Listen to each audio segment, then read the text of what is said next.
Coach McConnell-Serio, a tough loss, but in the second half, you were able to outscore Florida State. It was a tough game.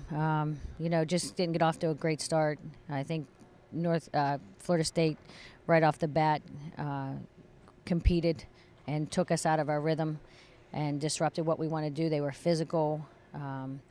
They just took it to us, and we just didn't respond. They take a lot of charges. I think they, affected us mentally.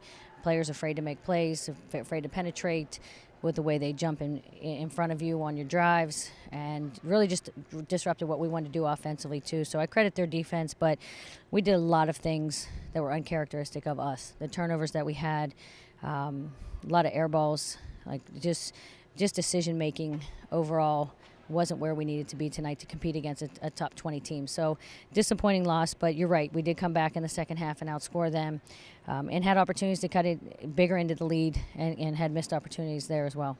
What was your message to this team, especially the younger girls?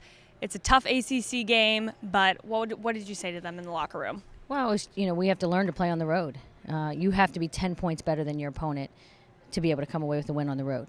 And going into that situation, you have to have the mindset, you have to have the focus that you're going to be efficient, you're going to be strong with the basketball, you're going to make good decisions, we'll execute.